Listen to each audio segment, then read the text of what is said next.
All right guys, so today I have the pleasure of working on my friend's 2013 BMW 328i, and this is a twin turbo motor. This is a really powerful motor for this small car. It's really fun to drive. I love these little small 328 BMWs. The X model, which is all-wheel drive, is even more fun, but nonetheless, this twin turbo has a ton of power. That being said, if you guys own a European car, you know it costs you a lot of money to get your oil done at a shop. You're probably paying roughly around $150, if not even more, at a dealership. And one of the main reasons for that is one, well, it's just European. Everything from Europe is imported and just costs more money. The oil that this car takes is a specialized blend, so it needs the LL01 additive. So that's another reason why it costs more money. We're putting in a Mobil 1 oil in this thing today, and that has the LL01 additive. So I want to show you guys how to do this yourself in a cost-effective way. So today we're going to spend roughly $45 to do an oil change. So I'll leave all the parts and the price down below. Then you can decide if you think it's worth it to do yourself or not. Hope you guys will follow along and see how this is done. It's a very, very easy job, and I'll go through all the parts I'm going to use. Today we're using this Performer. This is a Napa oil filter, part number 27327. Now, what's nice about this particular filter is that this was specifically designed for this BMW. Now, these particular filter and this model number works on a lot of the other BMWs. So let me show you this here. There's your filter cartridge. Yeah, now, most of the filters do come with this O-ring and washers and things like that. Okay, so that's pretty common. What's nice about this particular part is that it also gives you a brand new drain plug. This is a plastic drain plug. So this doesn't come with any other oil filter kit that I know except for this one right here. If you guys know of another oil kit that comes with not only the O-rings but also the drain plug, let me know down in the comments. You guys can share it with everybody. And then to take this drain plug on and off, you're going to need this hex wrench, and this is a 3/8. And it fits right in here pretty easily, and we'll torque all this down when we get to that point. And your Mobil 1 oil, again with the LL01 additive. Okay, so one first thing you want to do is make sure you put a wheel chock behind the front and the rear tire.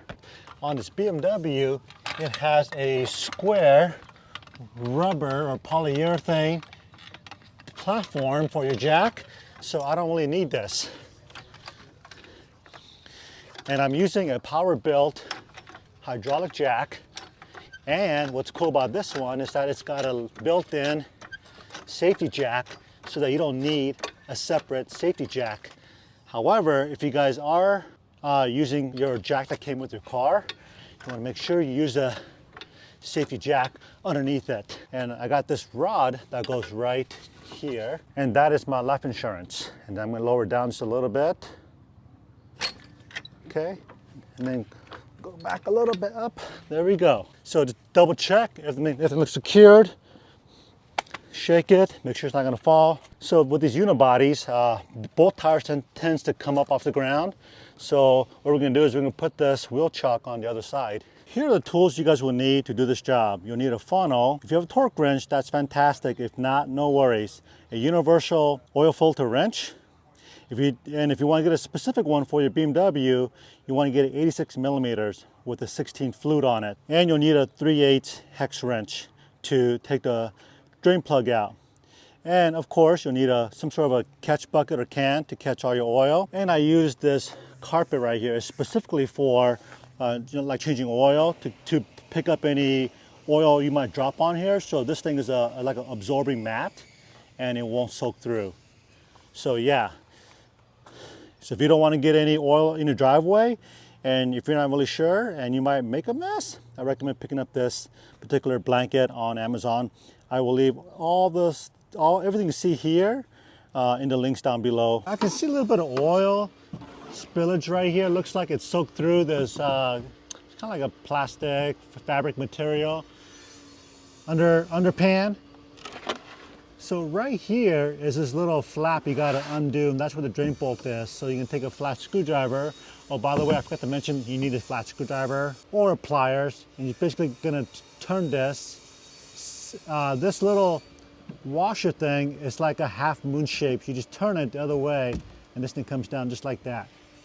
So let me do a quick inspection under here, and I can see that this thing has been leaking oil. That's where you want to slide your 3/8 hex key in there to take that plastic drain plug off.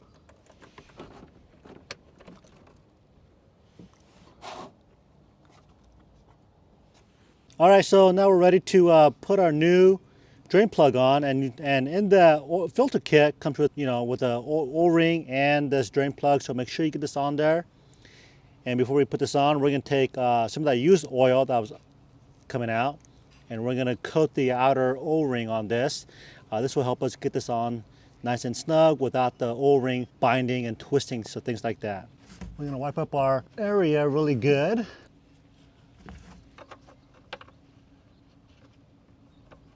And always turn this thing counterclockwise. Before you turn it clockwise, it helps from cross-threading. Okay, so I got my Torq wrench here, and on the drain plug itself has a Torq spec right on the drain plug, and it says no more than 8 Newton meter.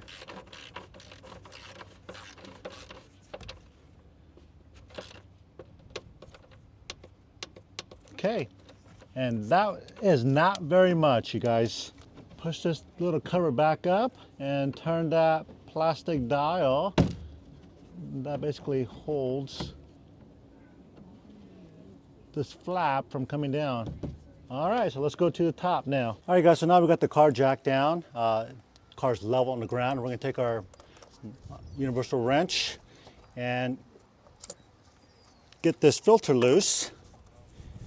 Now, once again, as I was saying, if you don't have one of these universal wrenches, you can get yourself a BMW's more specific wrench for this. It's a 86 millimeters with a 16 flute. The flute are these little notches right here on the top of the cap. So there's 16 of those. And then when you loosen your filter, just let it sit for a little bit and pull it up slowly. Okay, and then I have a pan right here. Set that there so that you don't get oil all over, and take a nice clean rag and clean up any oil that you might have spilled over while taking the filter out. So get your new one out. Take your old one out of here. It should just pop right out. Set that aside, and we're going to go ahead and clean this up really good. And we're going to take our old O-rings off of the oil cap. And you just want to take your pick tool and just slide it out. Okay, there we go. And once again, just get everything cleaned up best you can. Now, I personally like these type of oil filters. So a long time ago, there's been some issues with other filter companies that made filters where their bypass valve and the spring has failed. So that can cause engine damage when your oil is not filtering and circulating correctly, because when the bypass valve is closed or it doesn't work, it prevents the oil from going into your engine. So now that bypass valve is built into the actual filter cap by the manufacturer. So that is the good news. Okay, so now we're going to go ahead and take our O-ring and slide it in or over. And that goes on the very bottom there. We're going to take some oil and we're going to just lubricate that. Just run your finger across it. Then we're going to take our new green O-ring, and that goes on the very top.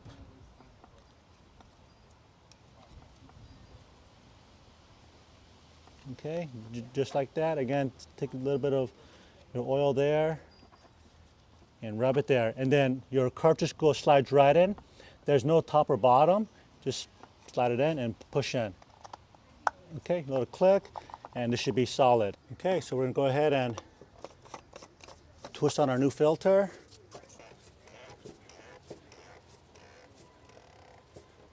There we go. And with these filters, you definitely don't want to crank it on super tight. So get it on there with the hands as far as you can go. Come back with your wrench and tighten it up just a little bit. About like that. That's it. That O-ring in there, that big O-ring, will help seal that cap so it won't rattle off. All right, guys, so now we're ready to put the oil in here. So I ended up loosening up this oil cap earlier, which I didn't mention. But here it tells you what kind of oil you need. It's saying it's a BMW castor oil, recommended, but it doesn't tell you exactly what grade of oil that you need, unfortunately. So one thing I like to do, if you guys are new to this, when you pop the oil cap open, look underneath and look for discoloration, like a chocolatey, light color, frothy, latte color. Because what you're really looking for is to see if you got any coolant or water or, antifreeze being mixed in with the oil, and that means you have some problems with your engine. Most likely a head gasket. In this case, I don't see any issues. Now we're going to drop in our funnel and add our oil.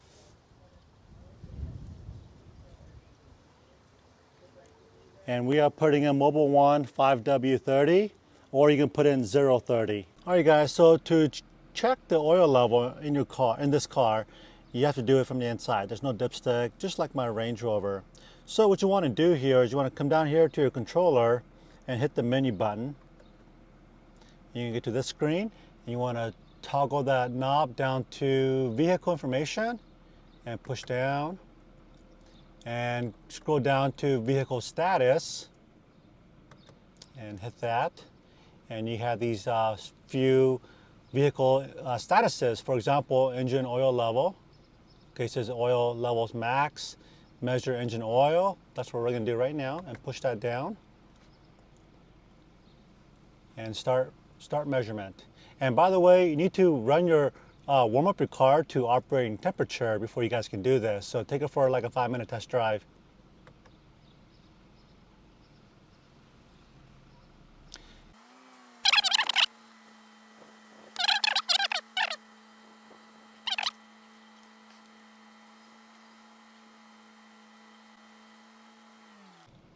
Okay, and this says max right there, so that's exactly what you want. Make sure that is at max.